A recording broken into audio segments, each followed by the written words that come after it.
The massive council chamber floated silently in space, its crystalline walls reflecting the light of distant stars. Inside, 12 alien representatives sat around a circular table, their expressions grim as they watched the holographic display before them. "The humans have destroyed another test fleet," announced Head Counselor Robert, his gray skin turning a shade darker with concern. "That makes it the third group of ships they've eliminated, thinking they were dealing with space pirates." The council members shifted uncomfortably in their seats. They had been secretly testing Earth's military responses for the past 6 months, sending disguised ships to probe their defenses. Each time, the humans had responded with overwhelming force, leaving no survivors. "Their violence is disturbing," said another council member, her feathers rustling with anxiety. "They show no mercy, no restraint. Did you see how they pursued the last group, even after our ships tried to retreat?" Down in the lower levels of the council station, James Walker worked quietly at his desk, appearing to be nothing more than a simple data clerk. The humans had managed to place him here through a complex network of fake credentials and carefully crafted background stories. For 3 years, he had been gathering information, watching, and waiting. James's computer terminal beeped softly. Another encrypted message from the council's private channel. He quickly copied it and ran it through his decoder. As the message became clear, his hands began to shake. "They're going to quarantine us," he whispered to himself, "without even giving us a chance." The message detailed the council's final decision. Earth would be declared a restricted zone. No official first contact would be made. No trade routes would be established. They would isolate humanity from the galactic community, deeming them too dangerous to join civilization. James sent an emergency signal to Earth using a hidden quantum communicator in his quarters. Within hours, the response came. He was to maintain his cover and continue monitoring the situation. Back in the council chamber, the final votes were being cast. "It is decided then," Robert announced. "Earth will be quarantined.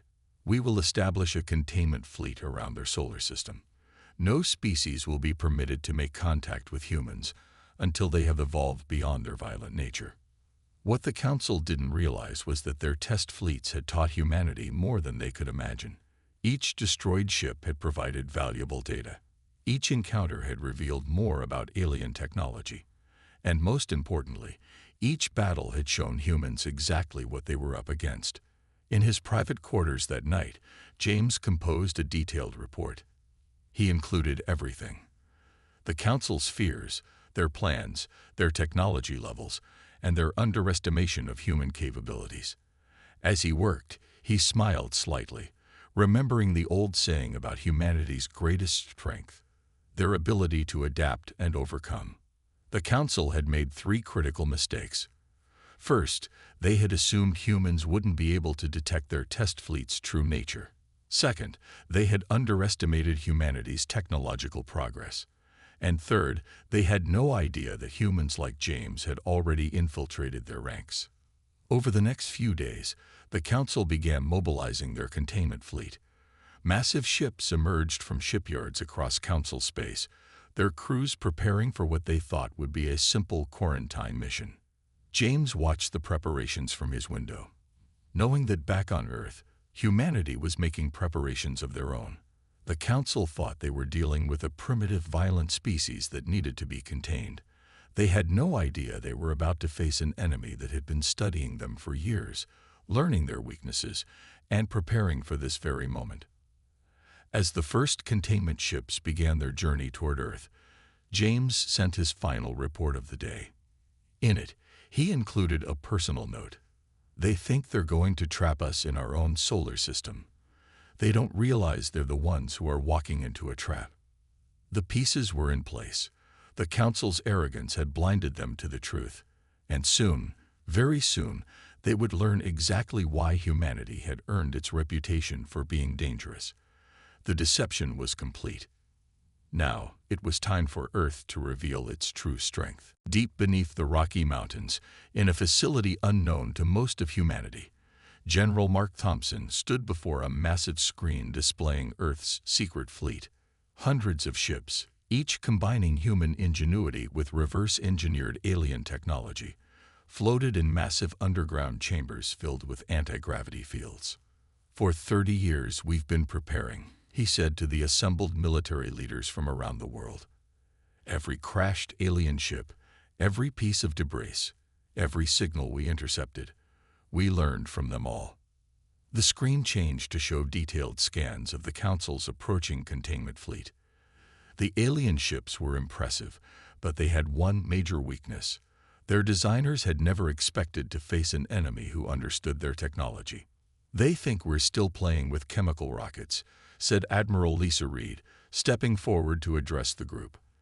"They have no idea that we've already mastered their propulsion systems, their weapons, and even improved upon their shield technology." In orbit above Earth, hundreds of satellites secretly carried quantum communications arrays, allowing Earth's forces to monitor alien transmissions across the galaxy.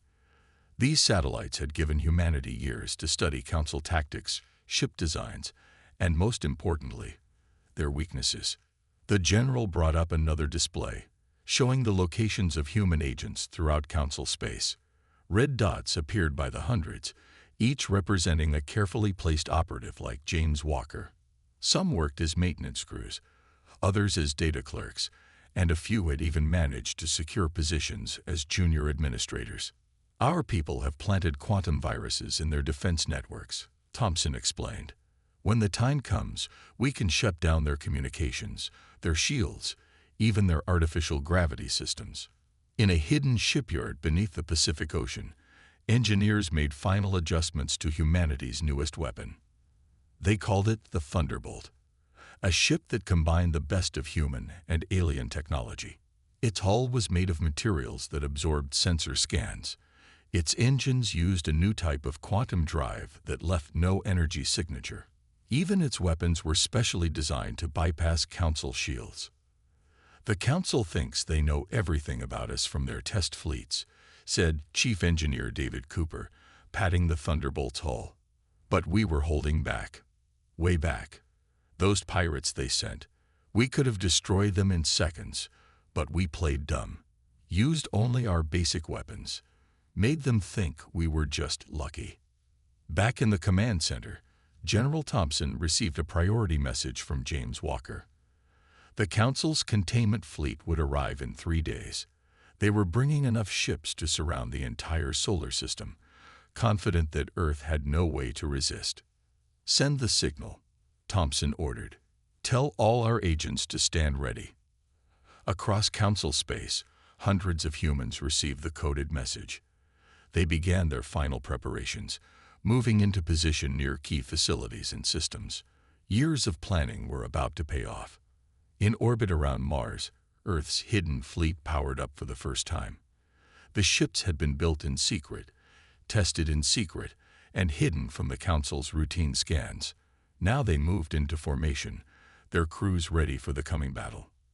"Remember," Admiral Reed transmitted to all ships, "we only get one chance at this. The Council thinks they're setting up a quarantine. Instead, they're flying straight into our trap." The Thunderbolt took its position at the front of the fleet. Its advanced sensors could detect the Council ships long before they would arrive. The crew worked quietly, professionally, knowing they represented humanity's best chance at victory. General Thompson looked at the tactical display one last time. Everything was ready. Earth's forces were in position. Their agents were prepared. Their ships were ready for battle. 3 decades of preparation were about to be put to the test. "They thought they could judge us," he said quietly. "They thought they could contain us.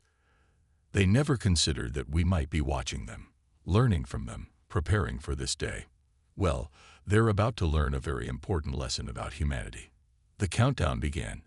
In 3 days, the Council would learn that they weren't dealing with a primitive species that needed to be contained. They were dealing with an enemy that had outthought them, outplanned them, and was about to outfight them. The hidden strength of humanity was about to be revealed, and the galaxy would never be the same. The Council's containment fleet emerged from hyperspace at the edge of the solar system, their massive ships arranged in perfect formation. The fleet commander, satisfied with their overwhelming numbers, sent the standard warning message to Earth. Primitive species of Sol 3, you are hereby contained within your solar system by order of the Galactic Council. Any attempt to leave your system will result in immediate destruction. In the hidden command center, General Thompson smiled as he read the message. Send our response, he ordered. A simple text message went out. We decline. Before the Council fleet could react, space itself seemed to ripple. Earth's hidden fleet decloaked simultaneously, surrounding the containment fleet from all sides. The Thunderbolt led the formation, its advanced weapons already locked on target. Admiral Reed's voice cut through all channels.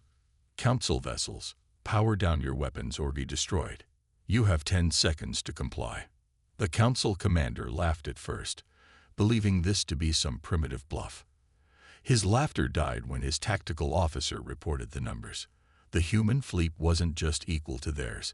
It was larger, more advanced, and had them completely surrounded. Impossible, he shouted. They're supposed to be primitive. They shouldn't even have space travel. The 10 seconds passed. The Council fleet raised their shields and prepared to fire. That's when the second part of Earth's plan activated. Throughout the Council fleet, systems began to fail. Shields flickered and died. Weapons lost power. Communications went dark. The quantum viruses planted by human agents over the years activated simultaneously, leaving the mighty containment fleet helpless. Open fire, Admiral Reed commanded. The battle that followed was brief but spectacular. Earth's ships attacked with perfect coordination, their enhanced weapons slicing through the defenseless Council vessels. The Thunderbolt moved like a dancer through the chaos, its advanced targeting systems allowing it to disable key systems without destroying the ships completely. In the Council chamber, the alien representatives watched in horror as their containment fleet was systematically taken apart. Their sensors showed impossible readings, human ships using technology that should have been centuries beyond their reach. Back on the battlefield, Admiral Reed's voice broadcasted again. Attention Council forces. Your shields are down. Your weapons are offline. Your communications are under our control. Surrender now, and we will show you the mercy you never planned to show us. The Council commander, looking at his crippled fleet, had no choice. He transmitted his surrender, his voice shaking with disbelief. As Earth forces boarded the Council ships, they found the alien crews in a state of shock. Many couldn't comprehend how the primitive humans had defeated them so completely. General Thompson watched the operation from the command center, receiving reports from all sectors. Begin Phase 2, he ordered. Send the signal to all our agents in Council space. Across the galaxy, human operatives emerged from their cover positions. Key Council facilities suddenly found themselves under human control. Defense stations went dark. Communication hubs fell silent. The carefully planned operation unfolded with clockwork precision. James Walker, still at his post in the Council station, watched as panic spread through the alien bureaucrats. They had just learned that their containment fleet had been defeated, but they had no idea that their entire power structure was already crumbling. In the Council chamber, the representatives argued frantically. Some demanded immediate military action. Others called for negotiations. A few simply sat in stunned silence. Head Counselor Robert finally spoke. How? How did they hide this from us? The answer came in the form of a transmission from Earth, displayed on the chamber's main screen. General Thompson's face appeared, calm and confident. Members of the Council, he said, for years you watched us, judged us, and found us wanting. You never considered that we might be watching you too. You thought you were containing a primitive species. Instead, you've awakened a giant. The first strike was complete. Earth's forces had not just defeated the containment fleet. They had shattered the Council's illusion of superiority. But this was just the beginning. The real war for humanity's place in the galaxy was about to begin. The Council chamber erupted into chaos as representatives from smaller species began to stand up one by one. The first to speak was Ambassador Tom from the star system of Proxima. his crystalline form glowing with barely contained anger. "For 300 years, he announced, the Council has suppressed my people's technological advancement, claiming it was for our own good. Now we see the truth. You feared any species that might grow strong enough to challenge your authority." The chamber's security forces stood uncertain, their weapons lowered. Human agents had already disabled their communication systems, leaving them isolated and unsure who to trust. Head Counselor Robert tried to restore order, but his voice was drowned out by more accusations. 6 more species joined the revolt, each revealing centuries of Council manipulation and control. From his hidden observation post, James Walker recorded everything. The Council's carefully maintained image of unity was shattering before his eyes. He sent a quick message to Earth. "It's working exactly as we planned. The suppressed species are turning against them." In orbit around Earth, Admiral Reed met with representatives from these rebelling species aboard the Thunderbolt. The ship's conference room was filled with aliens of various forms, all united in their desire to break free from Council control. "Earth offers you an alliance," she said, standing before the gathered representatives. "Not based on control or suppression, but on mutual respect and cooperation. We've already proven we can defeat the Council's military. Together, we can create a new and better galactic community." Back in the Council chamber, the situation had deteriorated further. The larger, more powerful species that had long controlled the Council found themselves increasingly isolated as more representatives declared their support for Earth. "You dare side with these humans," one of the Council leaders shouted, his tentacles waving in agitation. "They're violent, unpredictable. They'll destroy everything we've built." Ambassador Tom's crystalline form pulsed with light as he responded, "What you built was a prison. The humans just showed us where the doors are." General Thompson watched the political upheaval unfold through secure feeds. The Council's power structure was collapsing faster than even their most optimistic predictions. Centuries of resentment and suppressed anger were finally finding release. In various sectors of Council space, Earth's agents continued their work. They released classified documents showing how the Council had deliberately held back technological advancement from lesser species. They exposed secret programs designed to keep certain species dependent on Council support. The Council's private security forces began to desert their posts as more revelations emerged. Many had never known they were serving as instruments of suppression. Some even began actively helping Earth's forces secure key installations. "We never wanted war," General Thompson transmitted to all Council sectors. "We simply refused to be caged. Now we offer a choice: continue supporting a system built on lies and suppression, or join us in building something better." More species began declaring their independence from Council control. Trade routes that had been restricted for centuries suddenly opened. Technologies that had been kept secret were freely shared. The galactic economy plunged into chaos as centuries-old restrictions vanished overnight. James Walker watched as the Council leaders huddled together, their previous confidence replaced by fear. They had lost control not just of their military, but of the very structure they had spent centuries building. Admiral Reed's voice came through on all frequencies. "To all species who have suffered under Council control, your time of freedom has come. Earth extends its hand in friendship to all who wish to join us in creating a new galactic order." The political chaos spread like wildfire through Council space. Centuries of careful control and manipulation were undone in a matter of days. The Council's power wasn't just being challenged, it was being dismantled piece by piece. In the command center, General Thompson received reports from across the galaxy. Everything was proceeding according to plan, but he knew the Council wouldn't give up without a fight. This political upheaval was just the beginning.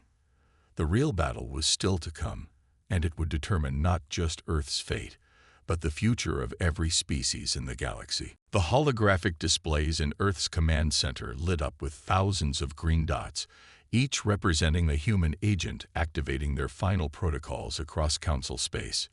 General Thompson stood before the tactical map, watching as decades of careful planning came to fruition. "Begin Operation Checkmate," he ordered.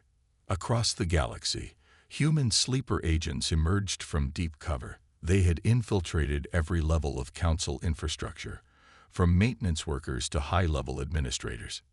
Now, they all moved at once. In the Council's main shipyard, Technician Bill White accessed the central control system. With a few keystrokes, he activated the hidden programs that had been buried in the shipyard's computers for years. Massive construction bays ground to a halt. Defense systems turned themselves off. Emergency doors sealed, trapping Council security forces in their barracks. "Shipyard 7 secured," he reported. "They won't be building any more warships here." Similar reports flooded in from across Council space. Power plants shut down. Communication networks went dark. Defense stations found their weapons suddenly offline. The Council's mighty infrastructure, built over centuries, was being dismantled in hours. Admiral Reed directed the operation from the Thunderbolt, coordinating with Earth's allies. Ships from a dozen formerly suppressed species joined Earth's fleet, their crews eager to strike back at their former oppressors. "All ships, move to attack positions," she commanded. "Target only military installations. We're here to free the galaxy, not destroy it." In the Council's main data center, human hackers who had posed as maintenance staff for years activated their master virus. The Council's entire defense network began to crumble. Shield generators failed. Automated defense systems shut down. Even their most basic communication systems stopped working. James Walker, still in his position at the Council station, watched as panic spread through the alien bureaucrats. They tried desperately to regain control of their systems, not realizing that humans had been building backdoors into their technology for decades. "How deep does this infiltration go?" one Council member demanded, his scales turning pale with fear. The answer came as more human agents revealed themselves. They were everywhere, in maintenance crews, security teams, administrative staff. Some had been in place for years, slowly working their way into positions of trust and access. General Thompson's voice broadcasted across all remaining Council frequencies. "For years, you thought you were watching us. You never realized we were watching you, learning your weaknesses, preparing for this day. Your arrogance was your downfall." The Council's military tried to respond, but found themselves crippled at every turn. Their ships couldn't launch because docking bay doors wouldn't open. Their weapons wouldn't fire because targeting systems were offline. Their troops couldn't deploy because transport systems had been locked down. In orbit around the Council's capital world, the Thunderbolt led Earth's fleet into position. They met no resistance. The planet's orbital defenses had already been disabled by human agents on the surface. "This is your final warning," Admiral Reed transmitted to the Council leadership. "Surrender now, or we will be forced to demonstrate just how completely we control your infrastructure." To emphasize her point, the lights in the Council chamber went dark. When they came back on seconds later, every screen showed the same message: "Resistance is futile. Earth controls everything." The master plan, decades in the making, had worked perfectly. The Council found themselves trapped in a web of their own making. Their technology, their infrastructure, even their most basic systems had been turned against them. General Thompson watched as reports of surrender began flooding in from across Council space. Military commanders, realizing the futility of resistance, stood down their forces. Administrative centers accepted Earth's authority. The mighty Council, which had ruled the galaxy for centuries, was being dismantled by the very species they had tried to contain. "Phase 5 complete," he announced to Earth's leadership. "The Council's infrastructure is under our control. Their military is neutralized. Their communication networks are ours." But even as victory seemed certain, Thompson knew the hardest part was still to come. The Council's leadership, cornered and desperate, would not go down without a fight. The final battle was about to begin, and it would determine the fate of the galaxy. The Council's secret reserve fleet emerged from hidden bases across the galaxy, a desperate last attempt to regain control. Thousands of warships, their existence unknown even to most Council members, converged on Earth with a single purpose: to destroy the planet that had dared to challenge their authority. So they did have one last card to play, General Thompson said, watching the massive fleet approach on his tactical display. Just as we expected, the Council Fleet's commander broadcast his message: "Surrender, Earth, or we will reduce your planet to ash. You have 1 hour to comply." In response, Admiral Reed positioned Earth's forces in a defensive formation around the planet. The Thunderbolt took its position at the front of the fleet, its advanced sensors already analyzing the enemy's capabilities. "They don't realize they're flying into a trap," she said to her crew. "All ships prepare to execute Battle Plan Omega." As the Council fleet moved closer, they found their long-range sensors suddenly blind. Hidden jamming devices, planted throughout the solar system by Earth's agents, activated simultaneously. The mighty armada was forced to fly virtually blind into Earth's territory. "Their ships are entering the kill zone," reported Thompson's tactical officer. "All defense platforms are ready." The Council commander ordered his fleet to open fire, expecting to overwhelm Earth's defenses with sheer numbers. Instead, their weapons found only empty space. The entire human fleet seemed to vanish. "Where are they?" the commander demanded. "Find them." The answer came in the form of a massive gravitational wave that rippled through space. Earth's scientists had discovered a way to manipulate gravity itself, and now they used it as a weapon. Council ships found themselves pulled in different directions, their formations breaking apart. "Now," ordered Admiral Reed. Earth's fleet reappeared, having used their advanced cloaking technology to maneuver into perfect firing positions. The Thunderbolt led the attack, its quantum weapons tearing through the Council ship shields as if they didn't exist. The battle that followed was brief but intense. Council ships, their formations broken and their sensors blind, tried to fight back. But Earth's forces had spent years preparing for this moment. They knew every weakness, every limitation of Council technology. Human ships moved with perfect coordination, their attacks precisely targeted. They didn't aim to destroy the Council fleet entirely, just to disable it. Precision strikes knocked out engines, weapons, and shield generators. "Your ships are crippled," Admiral Reed transmitted to the Council commander. "Your crews are at our mercy. Surrender now, and we will spare them." The Council commander, watching his mighty fleet being systematically dismantled, made one last desperate move. He ordered his remaining ships to make a suicide run at Earth. "If we die, we take them with us," he shouted. But Earth had prepared for this too. Hidden defense platforms around the planet activated, creating a massive energy shield. The remaining Council ships crashed against it harmlessly, their weapons unable to penetrate the barrier. "All Council vessels have been neutralized," reported Thompson's tactical officer. "No enemy ships remain combat capable."